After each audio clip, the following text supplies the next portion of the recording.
Amém, queridos? Conta uma história que Muhammad Ali, aquele lutador americano, ele entrou num avião para fazer uma viagem e logo que ele entrou, ele sentou, na hora que o avião foi decolar, a comissária de bordo chegou e falou para ele, para apertar o cinto. Ele respondeu assim, eu não preciso de cinto de segurança, eu sou um super-homem. A comissária de bordo, muito inteligente, respondeu para ele, ok, mas super-herói também não precisa de avião. Né? Muhammad Ali quietou, apertou o cinto e levou sua viagem de segurança. E às vezes a gente tem uns pensamentos, a gente age mais ou menos dessa forma. Às vezes a gente age como esse lutador em que nós temos ferramentas para ajudar a nossa vida, nós somos ferramentas que nos dá paz, tranquilidade, nos dá segurança. E às vezes a gente age com orgulho, com presunção, achando que nós somos autossuficientes, que a gente não precisa daquilo, que nós somos responsáveis por isso e eu não preciso de nada.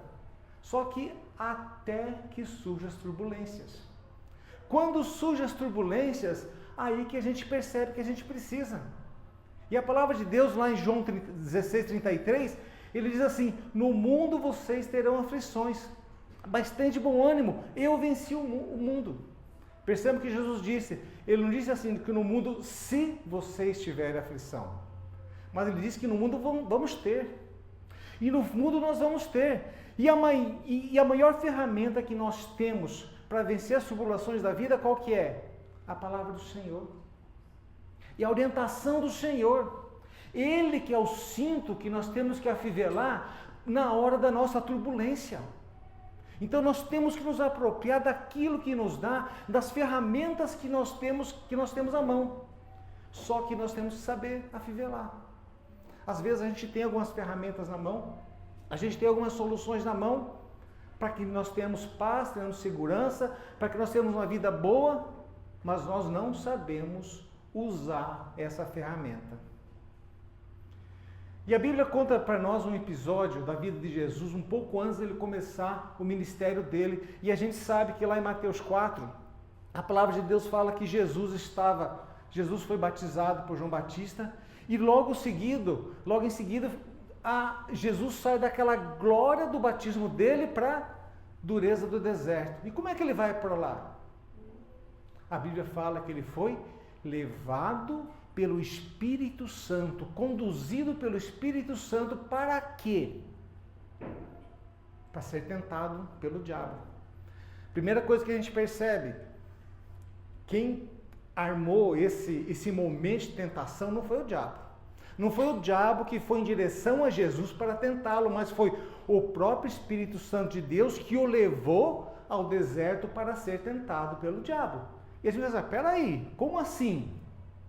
Jesus foi levado para quê? Porque ele precisava ser preparado para alguma coisa? Não, de forma alguma. Jesus estava pronto, porque Jesus é Deus. O deserto normalmente, quando a gente diz que nós estamos no deserto, frequentemente, porque é um lugar de provação, um lugar de transformação, mas não é um lugar onde nós somos levados por Deus para que nós caiamos, mas sim para que a gente se fortaleça, né? Mas Jesus sabe que precisava de ser fortalecido? Eu tenho convicção que não. Eu acredito que Jesus não precisava disso, mas Jesus foi levado por quê? Porque tinha um propósito. Tinha um propósito de ele sentir como humano algumas questões da humanidade, porque ele era tão Deus, ele era 100% Deus e ele era 100% homem. Lá em Hebreus 17, tem a justificativa, ou se não, vamos dizer assim, o propósito pelo que Jesus foi levado ao deserto. A Hebreus 2,17 diz assim, por isso mesmo, era necessário que em todas as coisas, ele, Jesus, se tornasse semelhante a nós, para ser misericordioso e fiel sumo sacerdote nas coisas referentes a Deus, para fazer propiciação pelos pecados. E ainda em Hebreus 4,15, a palavra diz assim: porque não temos um sumo sacerdote que não possa se compadecer de nossas fraquezas.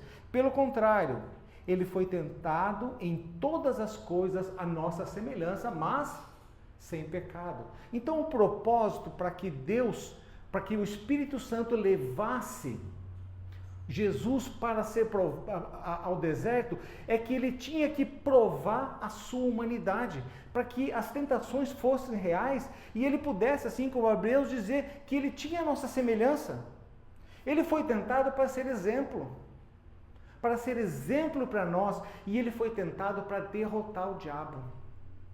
Então a nossa luta hoje não é contra um inimigo ainda forte e firme, mas não, é contra o inimigo derrotado, porque nós vimos a autoridade de Deus através de Jesus, nós vimos a capacitação de Jesus em enfrentar o diabo. E como é que ele enfrentou Satanás naquele dia? Como é que foi que ele enfrentou? Lá em Mateus 4, a gente vê exatamente como é que ele enfrentou. E eu quero trazer isso para mostrar Jesus como nosso exemplo. Quando Jesus se confronta com o diabo no deserto, a palavra diz assim, a partir do versículo 4, capítulo 4 de Mateus, a partir do versículo 1, nós vamos ler até o 10. A seguir, Jesus foi levado pelo Espírito Santo ao deserto para ser tentado pelo diabo. E depois de jejuar 40 dias e 40 noites, teve fome. Então o tentador, aproximando-se, disse a Jesus: se você é filho de Deus, mande que essas pedras se transformem em pães. Porém, Jesus respondeu: está escrito, o ser humano não viverá só de pão, mas de toda a palavra que procede da boca de Deus. Então o diabo levou a cidade santa e colocou sobre o pináculo do templo e disse: se você é filho de Deus, jogue-se daqui, porque está escrito, aos seus anjos ele dará ordens a seu respeito, e eles o sustentarão nas suas mãos, para que você não tropece em pedra alguma. E Jesus respondeu o quê? Também está escrito, não ponha à prova o Senhor seu Deus. O diabo, ainda não satisfeito, levou Jesus a um monte muito alto e mostrou-lhe todos os reinos do mundo e a glória deles, e disse: tudo isso lhe darei, se prostrado você me adorar. Então Jesus ordenou: vá embora, Satanás, porque está escrito, adore o Senhor, o seu Deus, e preste culto somente a Ele. Qual é a arma que Jesus usou nessa ocasião? Lá em Efésios 6, a palavra do Senhor fala que nós temos 6 armas espirituais, que faz parte da armadura de Deus. Essas 6 armas espirituais, 5 são armas de defesa e só tem uma arma de ataque. Qual que é a arma de ataque? A espada da justiça, né? A palavra de Deus, ela é a arma. E essa foi a arma usada por Jesus naquela ocasião para resistir à tentação e para derrotar Satanás. O que a gente pode perceber com isso? O que a gente pode apreender com isso? Que nós também precisamos conhecer a palavra de Deus para que a gente possa resistir às tentações. Da mesma forma como Jesus foi tentado no deserto naquela ocasião, nós somos tentados todos os dias, em todo momento, da mesma forma. Agora, como que nós resolvemos isso? Depende do posicionamento de cada um de nós. Jesus usou as ferramentas que ele tinha, que ele conhecia, das quais ele dependia, e ele usou a palavra de Deus. A Bíblia nos desafia muito texto, nós sermos imitadores de Cristo. Lá em João 13,15, a palavra diz assim: porque eu lhes dei o exemplo, disse Jesus, para que como eu fiz, vocês também façam. E não só, lá em 1 Pedro 2,21, também fala assim: Cristo sofreu no lugar de vocês, ou seja, sofreu no nosso lugar, deixando exemplo para que vocês sigam os seus passos. E aí? Nós somos imitadores de Cristo ou não somos? Fica a pergunta no ar. Você é um imitador de Cristo? Eu sou um imitador de Cristo? Paulo teve a ousadia de dizer lá em 1 Coríntios 11, sejam meus imitadores como eu sou de Cristo. Paulo era imitador de Cristo. E assim como Jesus foi levado ao deserto para ser tentado, nós fomos colocados nesse mundo para sermos tentados também como ele foi. Jesus venceu como? Pela palavra. E se nós somos imitadores de Cristo, como que nós podemos vencer? Pela palavra. Aí nós temos alguns exemplos, algumas situações de como a gente pode e como a gente deve tratar a palavra. Em Deuteronômio 6, eu vou ler uns 7 versículos lá. Esse é um texto que está dentro da época da história em que o povo de Deus, o povo de Israel, passou os 40 anos no deserto, chegou à margem do rio Jordão para atravessar o Jordão e tomar posse da terra prometida. A palavra Deuteronômio significa cópia da lei, e Moisés, nesse tempo que fica parado ali, ele que nós sabemos que Moisés não ia atravessar o Jordão para tomar a terra prometida por conta de pecado que ele tinha cometido anteriormente, ele repete para o povo de Deus, durante o livro de Deuteronômio, toda a lei. E dentro dessa repetição, ele fala, lá em Deuteronômio 6, o seguinte texto: são estes os mandamentos, os estatutos e juízos que o Senhor, seu Deus, ordenou que fosse ensinado a vocês, para que os cumprissem na terra em que vão possuir, para que durante os dias da sua vida, vocês e seus filhos, os filhos de seus filhos, temam o Senhor seu Deus e guardem todos os seus estatutos e mandamentos que eu lhes ordeno, para que os seus dias sejam prolongados. Portanto, escute Israel e tenha cuidado de cumprir esses mandamentos, para que tudo lhe corra bem e vocês se multipliquem na terra que mana leite e mel, como o Senhor Deus prometeu aos seus pais. Escute Israel, ame o Senhor seu Deus de todo o seu coração, de toda a sua alma e de toda a sua força. E aí? E estas palavras que eu lhe ordeno hoje estarão no seu coração, você as inculcarás nos seus filhos e delas falará quando estiver em casa, andando pelo caminho, ao deitar-se e ao levantar-se. Aqui, Moisés dá um ensinamento de como nós devemos tratar com a palavra. A palavra de Deus tem que estar inculcada, tem que estar nos nossos corações, inculcada na nossa mente, na mente dos nossos filhos, para que nós possamos, assim como Jesus, estarmos preparados para o dia mau. Estarmos preparados para o momento de tentação e tribulação. Existia ainda bem que a Estherzinha não está aqui, ela ia brigar comigo. Mas tinha uma musiquinha que a gente cantava quando era criança, e ela falava assim, ó: crente que guarda a Bíblia na gaveta, vai pro inferno bater papo com capeta. Eu lembro disso quando eu era criança. Mas o que acontece? Às vezes a gente não guarda a Bíblia fisicamente na gaveta, mas a gente reduz a Bíblia ao que ela não é. Muitas vezes a gente faz da Bíblia um enfeite. A gente põe na Bíblia enfeite e dá apenas este uso. Às vezes a gente coloca a Bíblia e a Bíblia não é um amuleto. E muitas vezes a gente pega a Bíblia e coloca no painel do carro, coloca em algum lugar, como um amuleto, buscando bênção, buscando que isso vai chamar alguma energia positiva, como dizem. A Bíblia não é um livro de história. Embora ela conte a história do início ao fim e o que vai acontecer no futuro, ela não é a Bíblia na história. A Bíblia não é um livro de ciências. Embora a Bíblia seja repleta de conceitos científicos comprovados.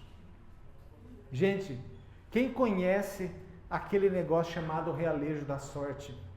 Aquele negocinho, aquela caixinha que o passarinho vai e tira uma mensagenzinha.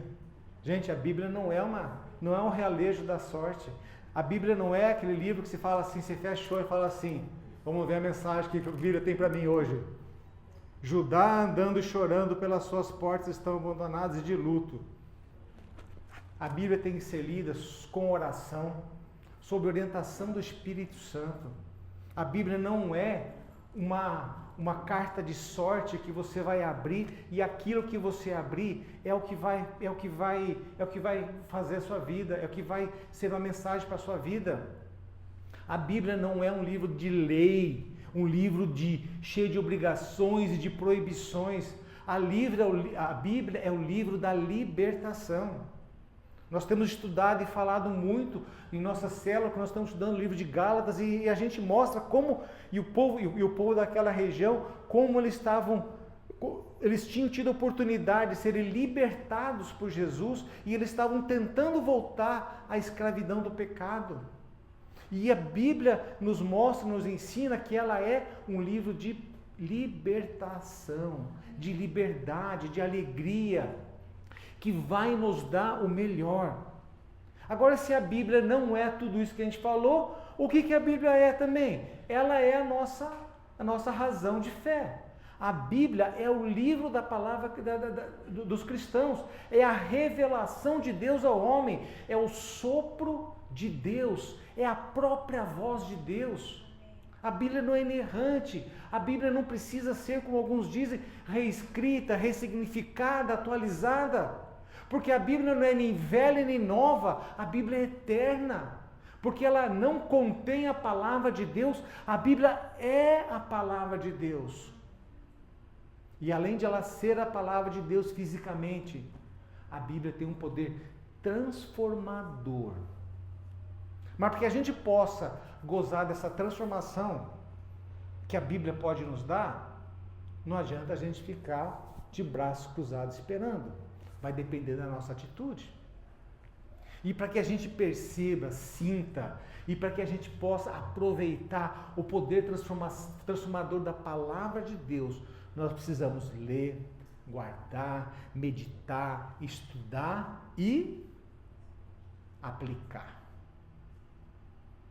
Não adianta só teoria. E essa transformação da nossa vida, da palavra de Deus, se ela não acontecer na nossa vida, a Bíblia se transforma no quê? Num conjunto de livros, num conjunto de histórias. Se a gente não transformar, se a gente não conseguir transformar a nossa vida pelo que a gente vê na palavra de Deus, não tem validade nenhuma. Isso aqui é um livro igual ao outro que tem na biblioteca. Mas para isso a gente precisa tomar algumas atitudes. Eu queria ler com vocês Salmo 119. E ele traz ele começa lá no versículo 97. Tem uma declaração do salmista. Quem escreveu esse Salmo 119 não foi Davi nem Salomão. E a partir do versículo 97... ele começa falando assim: quanto eu amo a tua lei, é a minha meditação dia e noite. Quantos de nós será que conseguimos falar isso? E olha o que a Bíblia produz na gente, continuando esse texto, a partir do 98. O teu mandamento me torna mais sábio. Ou seja, eu ser transformado e eu usar a Bíblia para que a transformação e a revelação da Bíblia na minha vida tem muitos benefícios. E a palavra diz assim: o teu mandamento me torna mais sábio que os meus inimigos. Ou seja, você vai ser mais sábio que os outros. Eu compreendo mais que os meus mestres. Eu sou mais entendido que os idosos. Eu não desvio os pés do meu caminho. Eu não me afasto dos teus preceitos. Aí tem outra frase no 103.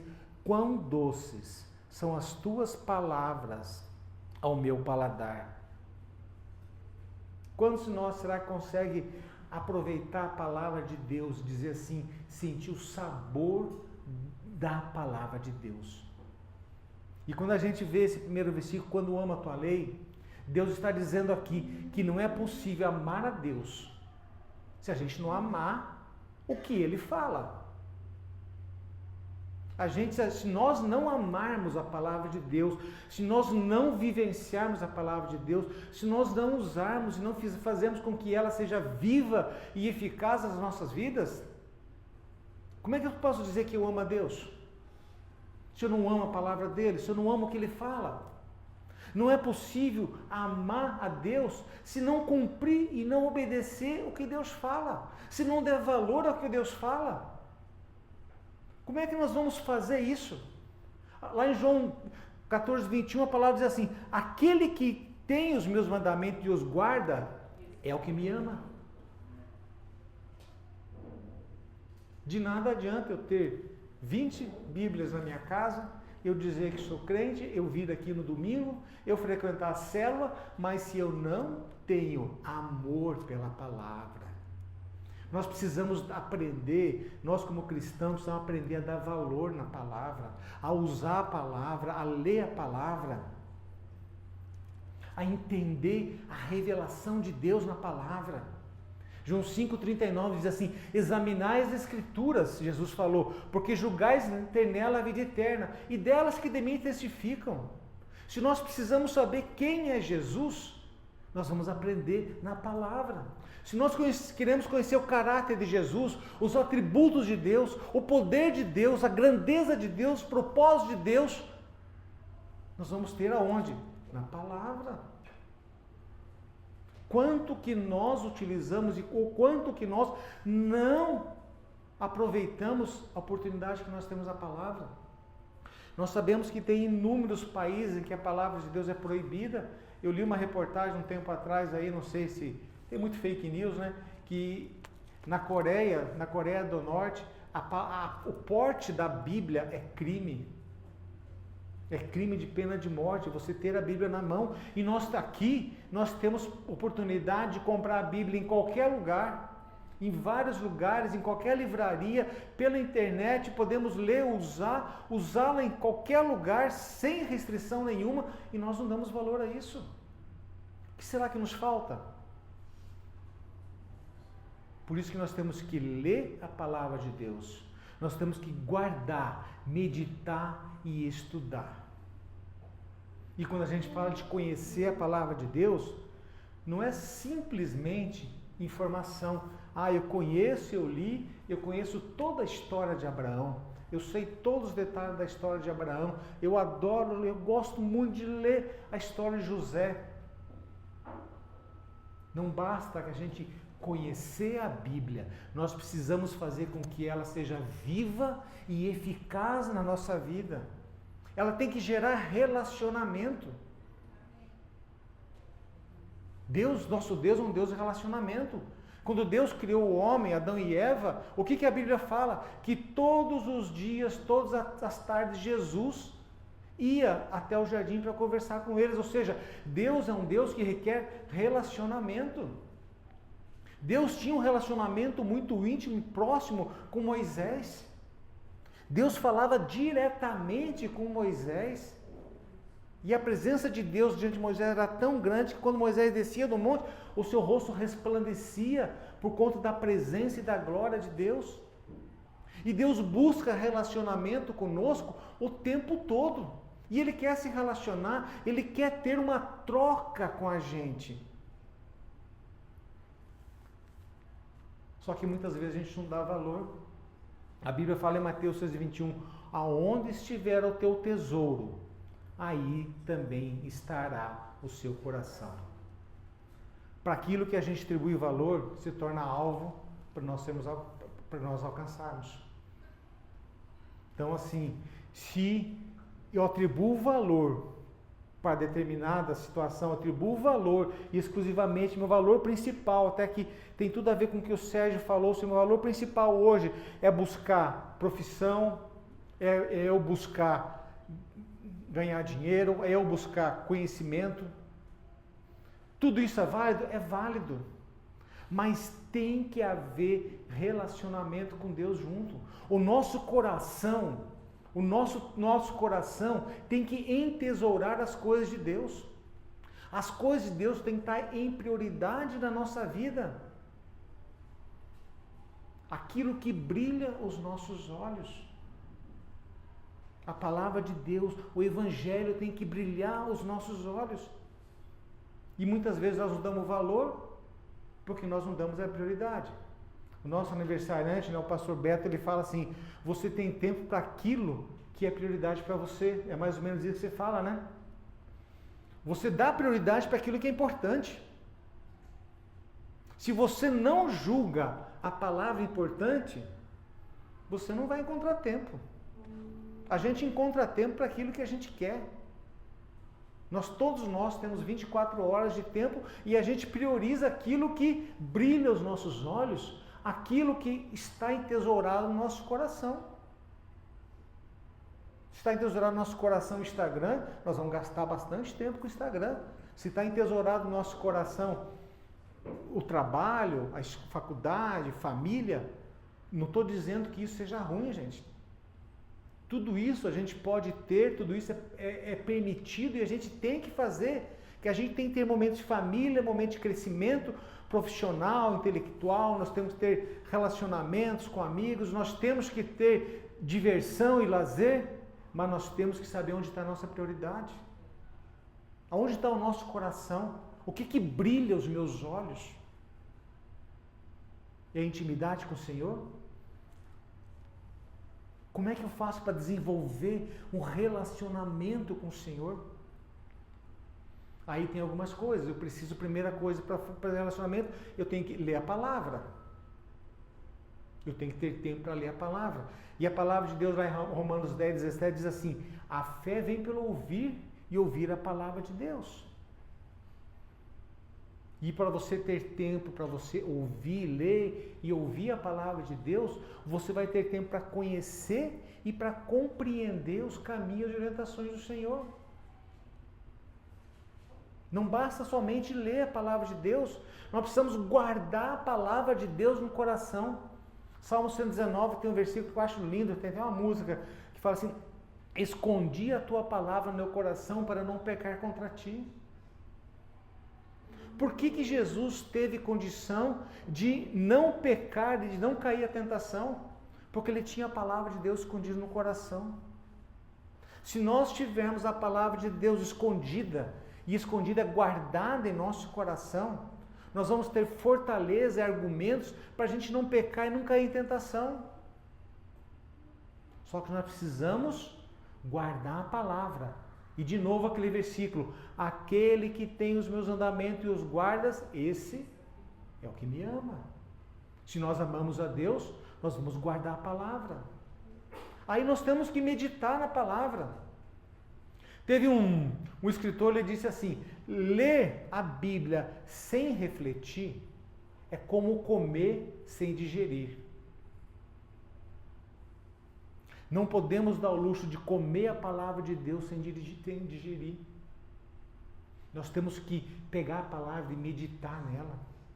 Ter prazer nisso. No Salmo 1, no versículo 1, 2 e 3, ele fala que o meu prazer, ele fala assim: pelo contrário, o seu prazer do homem, né, o prazer dele está na lei do Senhor, e na sua lei medita de dia e de noite. O que é meditar, gente? Meditar é você fazer a leitura da palavra, você guardar a palavra no seu coração e você ficar com a palavra na mente, pensando assim, e encontrando soluções. O que essa palavra me ensina? O que eu posso tirar de ajuda para mim? O que essa palavra está me exortando? No que eu preciso mudar? O que essa palavra fala sobre o mundo?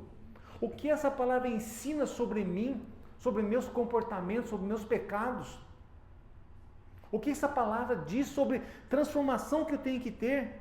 O que essa palavra fala de como eu tenho que dar significado para o Evangelho, eu como cristão, o que eu tenho que fazer? E o meditar do seu coração, e você vai pensando naquela palavra, e vai pensando o que essa palavra tem para mim. E você em oração, e falando, Deus, me ensina, revela a tua palavra para mim. E a gente vai meditando na palavra e aprendendo a palavra de Deus. Daí você passa a um quarto passo, você passa a estudar a palavra de Deus. Estudar não é a mesma coisa que ler. Ler, você lê a palavra de Deus, mas estudar significa dedicar tempo e atenção. Quanto tempo será que a gente dá de tempo e atenção à palavra de Deus? A gente tem uma riqueza incomensurável na palavra de Deus. Se você ler um texto hoje, daqui a 3, 4 semanas, se você ler o mesmo texto, debaixo da orientação de Deus, você tem outra percepção. Essa semana eu estava até falando com a Estherzinha sobre um texto, eu falei para ela assim, você vê, eu escutei minha vida inteira meu pai falar sobre esse texto. Meu pai gostava muito daquele versículo, ele falava muito desse versículo, e essa semana eu tive uma percepção totalmente diferente daquilo que meu pai falou a vida inteira, do mesmo texto. É muito bom você ver que a palavra ela é viva e eficaz. A Bíblia tem essa característica dela estar em movimento, ela parece que as palavras aqui está escrito preto no branco, mas não é só isso.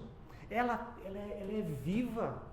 Ela salta aos olhos quando nós nos dedicamos e o nosso coração está lá. Quando nós entesouramos a palavra, quando entesouramos e damos prioridade para ela e encontramos um tempo para ler, para guardar, para estudar, para meditar na palavra de Deus.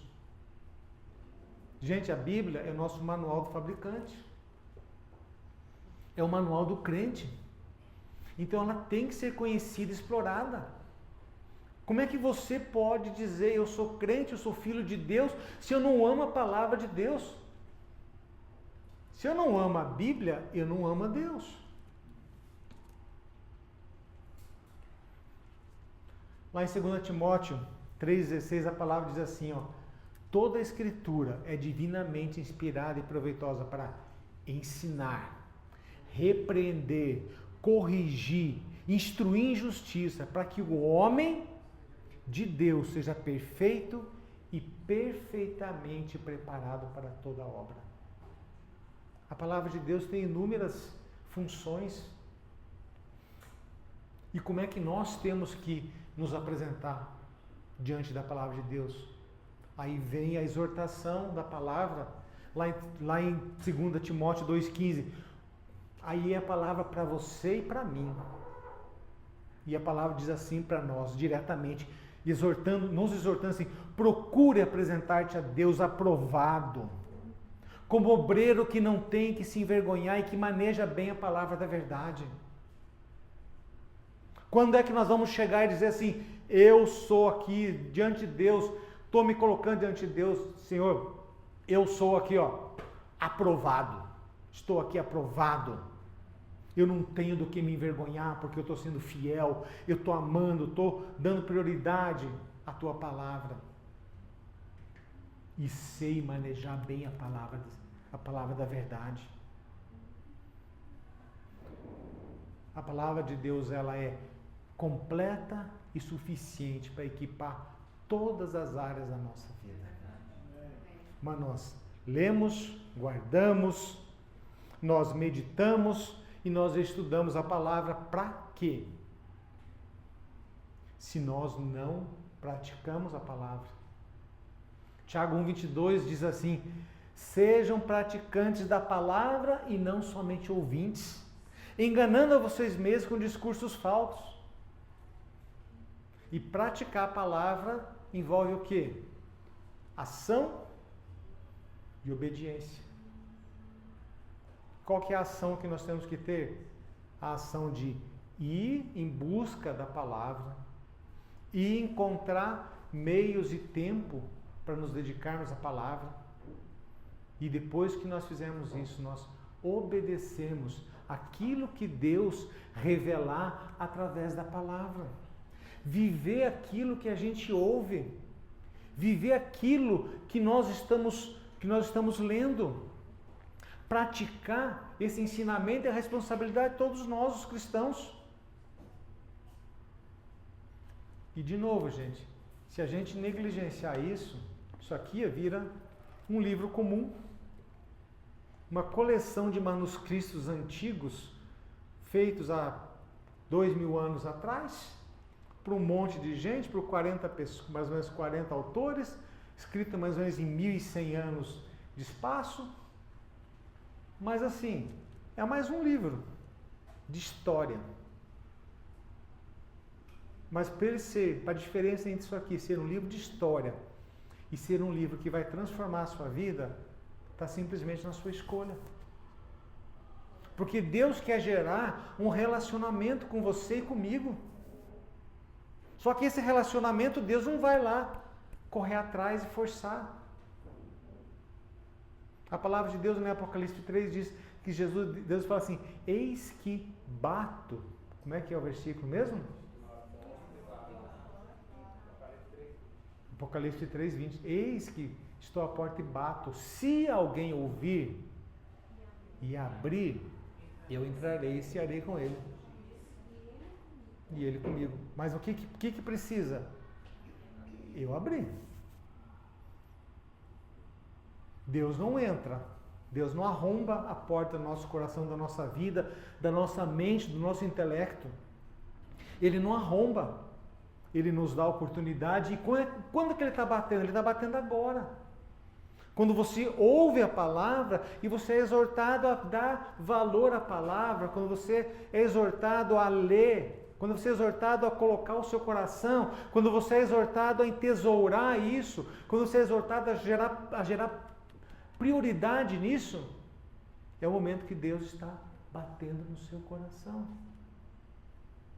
E Ele está batendo no seu coração, dizendo para você, priorize, ame, guarde, estude, leia, grave, né? Pratique.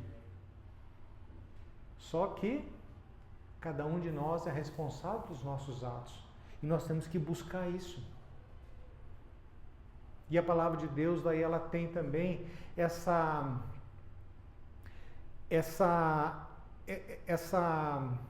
característica de ser um caminho para a vida da igreja, um ensinamento para a vida da igreja. Além da minha vida pessoal, a Bíblia também, ela é a palavra de Deus na comunidade cristã. Como nós estamos aqui, ela une os crentes em uma única visão. E nós estamos aqui agora unidos pela palavra de Deus. Estamos unidos porque nós amamos a Deus, estamos unidos para ver como é que é o padrão de vida de um cristão. Nós estamos unidos para isso, para que nós busquemos e procuremos sermos aprovados como obreiros que não tem que se envergonhar da palavra de Deus.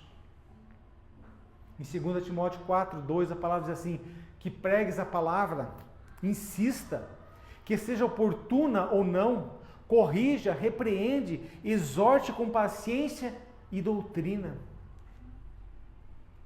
E nós estamos agora, hoje, na função da palavra de Deus como meio de pregação da palavra, exortando a igreja para que ame, para que entesoure, para que dê prioridade na Bíblia.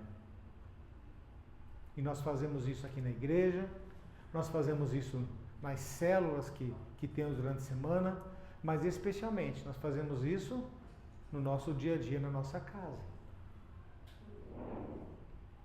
Não que não seja bom estarmos aqui, estarmos em célula. Gente, é maravilhoso o tempo de comunhão aqui, é maravilhoso o tempo de comunhão na célula, mas isso não tem validade se nós não fizermos a terceira via, que é o relacionamento meu, pessoal e íntimo com Deus. Aqui eu gero relacionamento com o Vivaldo, gero relacionamento com o Marcão, lá em casa gero relacionamento com quem vai na célula, mas eu preciso de relacionamento com Deus. Essa é a prioridade. Eu preciso gerar relacionamento com Deus, eu com o meu Deus. E não é eu e Estherzinha juntos, mas é Estherzinha gera relacionamento com Deus e eu gero relacionamento com Deus e nós geramos relacionamento com Deus junto. Mas nós temos que ter o momento de ter o nosso relacionamento com Deus. Igreja gera comunhão. Mas nós precisamos de relacionamento com Deus. Sem relacionamento com Deus, sem ter um momento de leitura, de meditação, nós não vamos gerar relacionamento com Deus. E se nós não tivermos relacionamento com Deus, de nada adianta nós estarmos aqui na igreja. Nós precisamos estar aos pés do Senhor.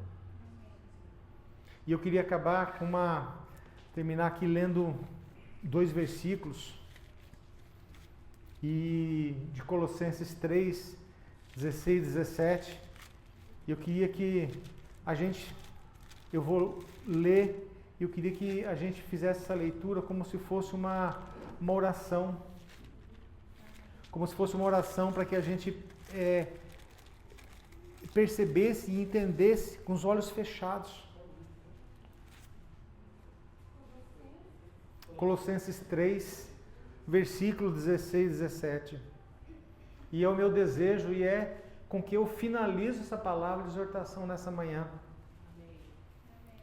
E a palavra diz assim: que a palavra de Cristo habite ricamente em vocês, instruam e aconselhem-se mutuamente em toda a sabedoria, louvando a Deus com salmos, hinos e cânticos espirituais, com gratidão no coração.